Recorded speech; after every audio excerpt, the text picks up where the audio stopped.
Sir जिस perform और transform और यहाँ पर परफॉर्म की बात हो रही थी, ट्रांसफॉर्मेशन की बात हो रही थी और साथ ही साथ परफॉर्म की बात हो रही थी, तो क्या आपको लग रहा है, क्योंकि प्रधानमंत्री नरेंद्र मोदी ने कल ये अपने संबोधन में बात कही थी, आपको दिखाई दे रहा है वो इसमें?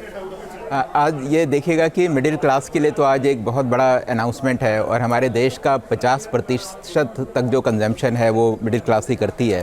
अगर हम देखें, अगर जो हालत है उसे देखें तो मिडिल क्लास जो चीज़ें कंज्यूम करती है, चाहे वो लो एंड हाउसेज, लो एंड मतलब कि 1 करोड़ से नीचे के घर हों, चाहे वो 10 लाख से नीचे की कार हो, चाहे वो 2 व्हीलर्स हों, तो वो सारे के सारे कंजम्पशन कम हुए हैं।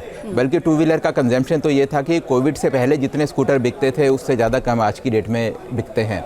उसका रीज़न सबसे बड़ा ये था कि मिडिल क्लास के हाथ में जो डिस्पोजेबल इनकम है वो नहीं थी। आज जब डिस्पोजेबल इनकम आएगी, जब ये इंडियन इकोनॉमी में जाएगा, डिमांड बढ़ेगी, तो इंडियन इकोनॉमी की साइकिल जो बीच में एक तरीके से जो स्लो डाउन हुआ था उसका मतलब यही था।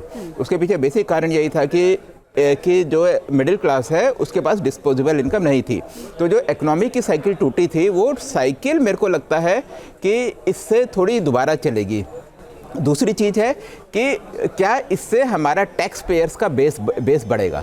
आज की डेट में भी सिर्फ 2.2% ऑफ एडल्ट इनकम हमारे देश में टैक्स पे करती है।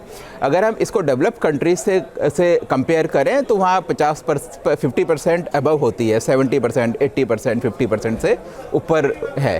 तो हमारा ये बेस हमारा कैसे बढ़े? तो मेरे को लगता है कि जो ओवरऑल टैक्स का जो मतलब कि जो हाईएस्ट लेवल का टैक्स है जो कि 30% है, क्या ऐसा हो सकता है कि अगर उसे हम कम करते तो टैक्स का बेस हमारा बढ़ता?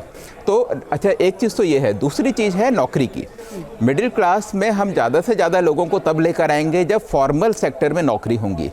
फॉर्मल सेक्टर में नौकरी होने के लिए ये बहुत ज़्यादा ज़रूरी है कि हमारे देश में इन्वेस्टमेंट आए, चाहे वो डोमेस्टिक इन्वेस्टमेंट हो, चाहे वो फॉरेन इन्वेस्टमेंट हो। तो वित्त मंत्री जी ने आज जैसे घोषणा करी है कि वो एक न्यू रेगुलेटरी रिफॉर्म कमेटी बनाएंगे। वो कमेटी वो जो कमेटी है वो एग्जिस्टिंग जो रेगुलेशंस है, कानून है, वो कानून को देखेगी और उसको बड़ा सिंप्लीफाई करने की कोशिश करेगी ताकि जो भी अपनी कंपनी बनाना चाहे, इन्वेस्टमेंट करना चाहे, उसमें उसको आसानी हो। आज की डेट में क्या है कि कंपनी बनाना मुश्किल है, फिर उसको बंद करना और भी ज़्यादा मुश्किल है। 2 कंपनियों को मर्ज करना है तो वही अपने आप में एक बहुत बड़ा प्रोसेस है। अगर आपने जीएसटी नंबर ले लिया और जीएसटी नंबर अगर बाद में आपको अगर काम नहीं आया, जीएसटी नंबर अगर आपने हटाया अपना, तो आप देखिएगा कि इंस्पेक्टर आपके ऑफिस वो है आएगा। तो ये जो इंस्पेक्टर राज वगैरह है, तो अगर इसको हम कम कर सकें, अगर इस बजट में जो कमेटी बनी है, कमेटी का जो वर्डिक्ट डिसीजन होगा, जो भी उनके रिकमेंडेशंस होंगे, वो 1 साल के अंदर आएंगे, तो मेरे को लगता है कि हो सकता है कि उसके आने के बाद थोड़ा ठीक होगा।